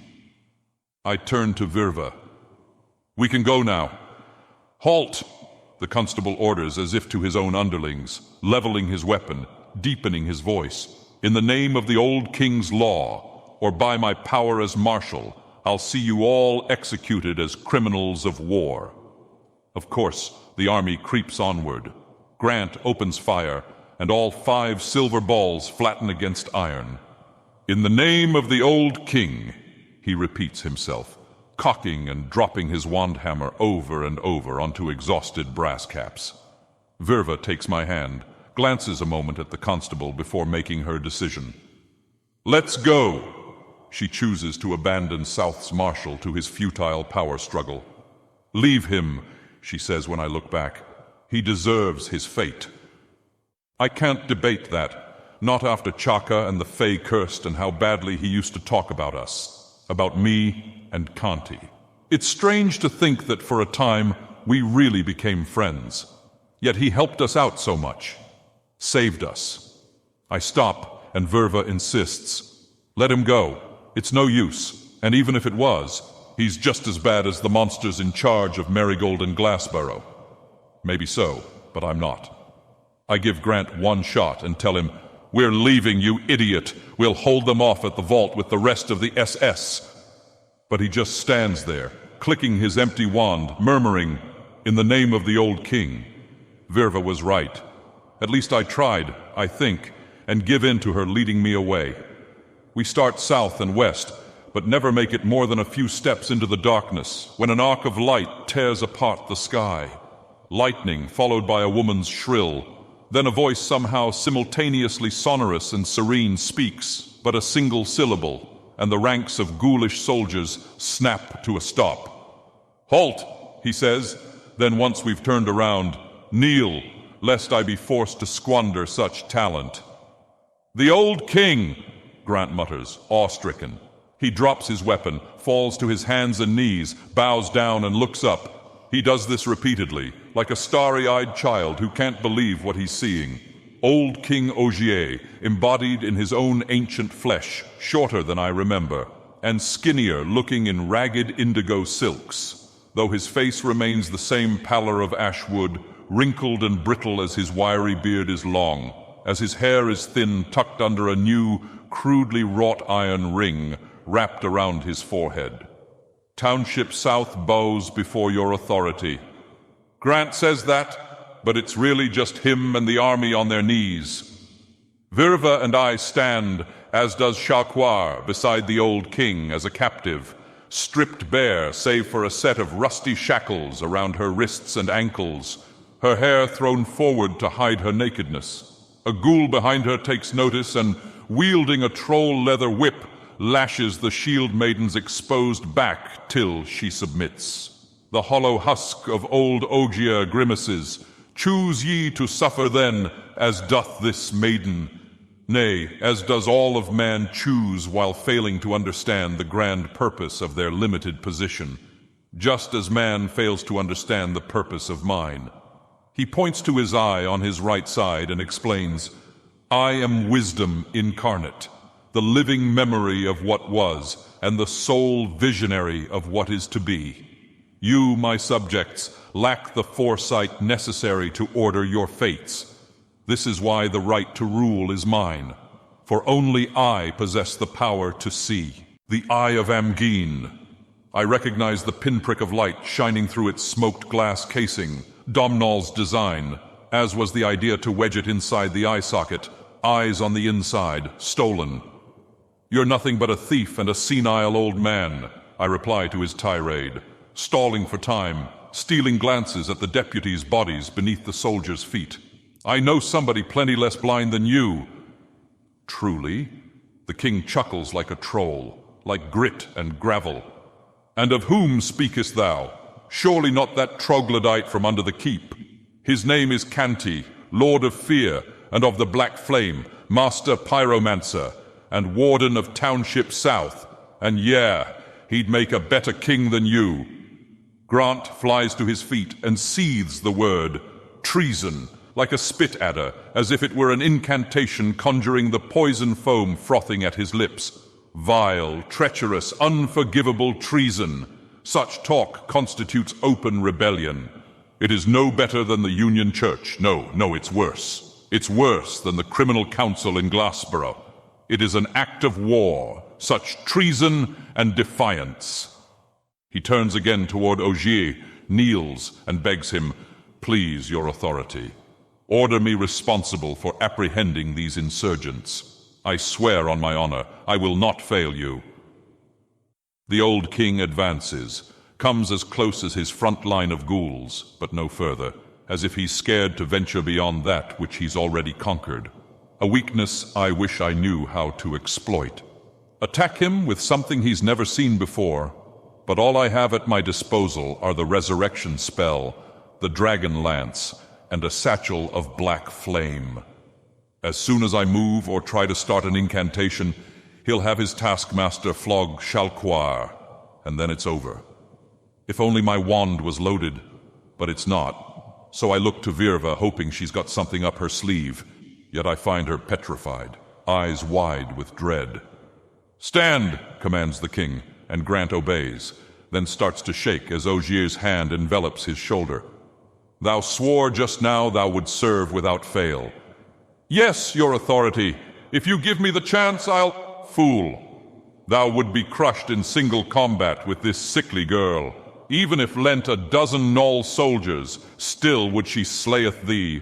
For her soul hath swollen pregnant from proximity with the eye, and her mind profaned by lawless notions. Such is the inevitable result of failing to control thy women and children as thou hast. They become willful parasites siphoning power from man, and all that he hath instituted, until at last his arms are feeble, and the walls too much to bear." Ogier removes his hand from the constable's padded greatcoat shoulders, and turns his gaze toward Virva and myself. "Nay, Marshal, thou art too weak to serve that way, unless—" "Anything, your authority. I'll do anything for the honor of serving your order." The old king grins, and the mask slips. There's a reason he's doing this, I realize. There is something he wants, something preventing him from just sending in his ghouls. But what? What is it? I think, squinting through the darkness at his pale, wrinkled body, at his dim, ossified soul. It's harder to see without a crown-cap vision, but it's like a bowl carved from salt, dry, cracked, and empty. No shadow, no inner doorway to the darkness without, no connection to the eye, nor the spirits, nor himself. I shout, "Grant, you dummy! That's not the old king, it's just a hollow husk." Chains clink. Chalcoir looks up through her veil of hair. "Seest thou it as well?" she says, before being whipped into silence. Yet the maiden continues in spite of her punishment. "His vacant soul shunned of darkness, methinks it incestuous, and he a wayward son, whom mistaketh himself wise, and thus seeketh union with the aspect of his matron." She's struck again, grunts, but keeps from letting her scream conjure another column of divine wrath. Instead, she finishes in a small voice with a short prayer. "From darkness, light. From light, returnest them to darkness, thou divine son." Woman's nonsense, Ogier asserts. Mere babbly emergent from self-loathing of their own vanity and vacuousness. "Yes," Grant says. "I've seen this myself in their constant questioning of my authority, all the while bowing mindlessly to that degenerate trog." He glares at us and spits. "What was it you said to me?" That I am no longer fit to serve my station? That you will have a long talk with your council of impotents, as if they have the power to remove me by themselves? To the king's corpse he begs, "Command me your authority. Tell me what it is I must do to be of use." Simple, my supplicant. Close thine eyes and relinquish control. Imagine thyself a son, not of man and woman, but of Sealand herself, and of thy ruler. Sayest the words, "I am become king as part of the whole." They recite the incantation together. One will, one wisdom, one body and soul. Now's my chance. I whisper a spell that I've never seen before, praying deep down that neither has OGA. From constitution, crystallization, ossification, petrified marrow, and coagulated blood. From dust, life. From life to dust returneth the primordial rotundum. Ouroboros, come! The king and I invoke simultaneously as we both utter the words, "Dissolve the spheres!" Grant disappears, his greatcoat suddenly vacant, hanging mid-air a moment in a whirl of light and black-striped shadows. Then Ogier inhales great gales into his nostrils, and the floating clothes fall in a pile around empty boots, coat, trousers, holster, and wheel wand. The sacrifice amplifies the eye's pinprick of light, bright as a revenant's. A hollow husk no more. The old king's corpse sheds itself of wrinkles, of pallor, of hoar. Its muscles thicken like twisted ropes under taut pink skin and downy blonde. "Yes!" he bellows, his army yipping. "I am returned. I am the king. Sealand is mine once more. As shall becometh the continent, as shall becometh the world. Bow, supplicants. Kneel now or be destroyed," he says with perfect confidence. Then his bright blue eye goes wide as he realizes that while he was busy gloating, I'd been reciting an incantation of my own. "Amgin," I beseech the spirit. "Dissolution." Ogier's face contorts from fear to confusion, then again to fear for the strange and unknown. "My shield, and bring me the death engine, quickly!" he orders, staggering backward, tripping over ranks of ghouls just in time to avoid the eruption of the dead deputies' bodies, converted to component parts, to kindling for a reversal of being itself. Like a red miasma, it consumes the crude spears and shields and crossbows, the bolts littering the ground, the topsoil and the earth below that, the still bones of SS Bronze, Chaka's charred corpse. Then finally 5 ranks of living hobs begin dissolving as well. So they scatter, lacking the independent will to exist when faced with chaos incarnated in the rusty mist. It swirls and elevates, takes the shape of the spirit Ouroboros, and lights the night sky in shades of fire. And as above, so below does the exposed bedrock glow orange and yellow like hot coals. "My shield," I said, stammers Ogier. "What is that?" Chalquoir's answer comes unexpected. "The divine sun," she says, pointing as much as her shackles will allow toward an apparition descending from the fiery clouds. "He hath answered my prayer." She looks to Ogier, her hair falling away from her face. "He hath come to grant thee thy coveted maternal reunion, to returneth thee to that very abyss to which thou banished Malzel, my champion. Now he awaiteth thee, for thou art vanquished."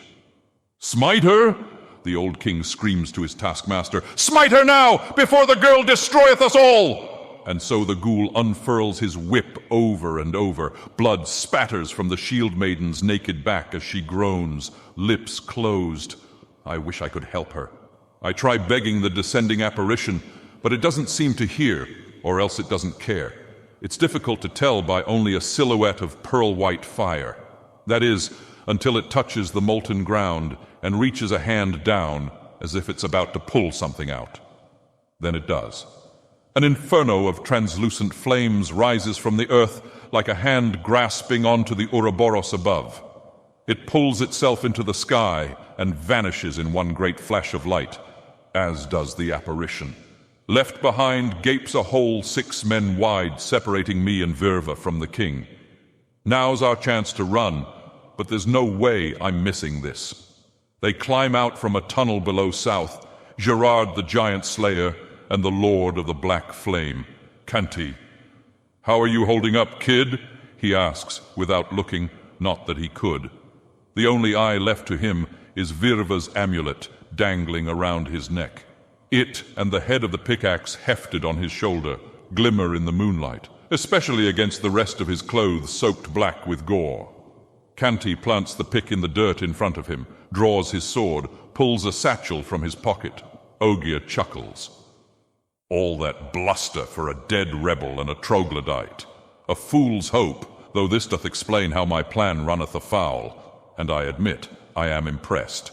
To slay 100 gnolls by thyself inside such narrow tunnels must needs uncommon power." 100 gnolls? Narrow tunnels?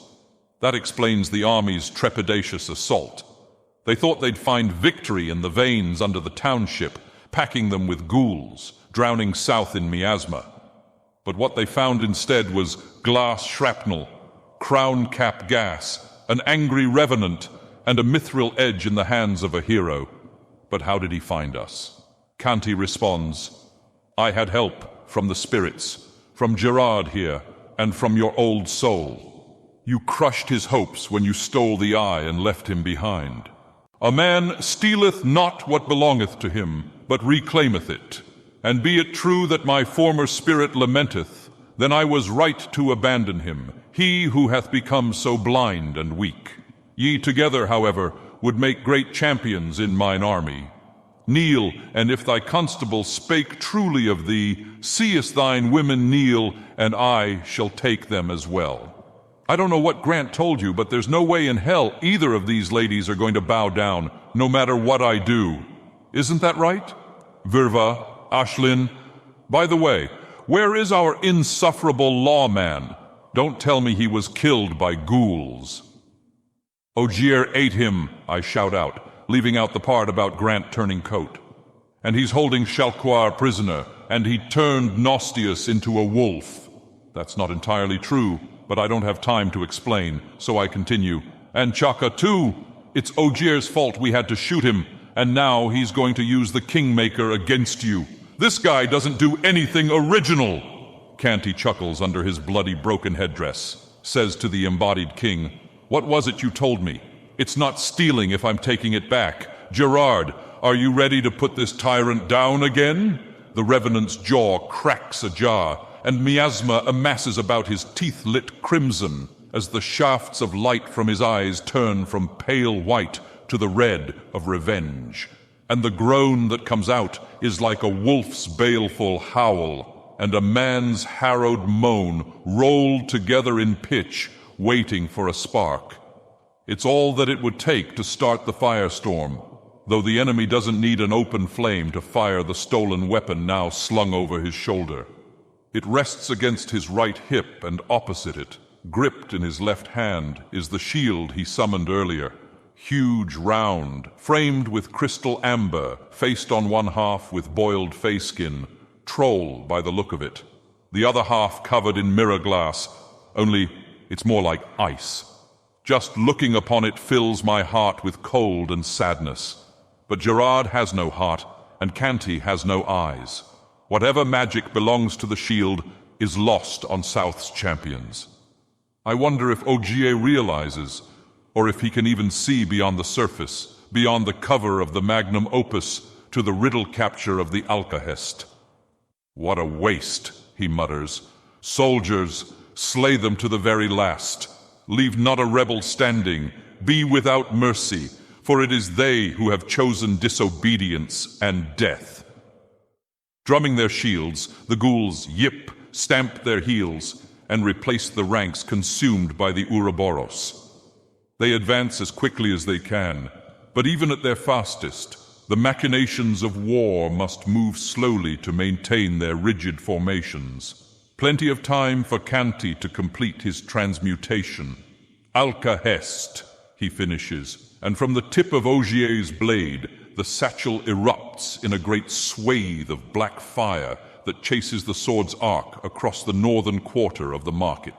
Stalls, wagons, goods, and ghouls are together consumed, so that all that remains in the black flame's wake are hunks of molten coal, iron, and miasmatic residue. Their path paved, Gerard and Canty race to attack, part of the original plan, two at once to overwhelm him. But the Revenant is fast and too wild.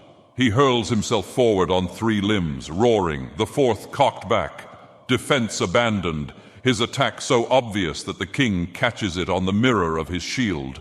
The mithril mace head disappears, then the shaft, then Gerard's arm up to his wrist sinks into the frozen glass, emerges from the shield's opposite half shaped by fey hide and aimed back at the attacker.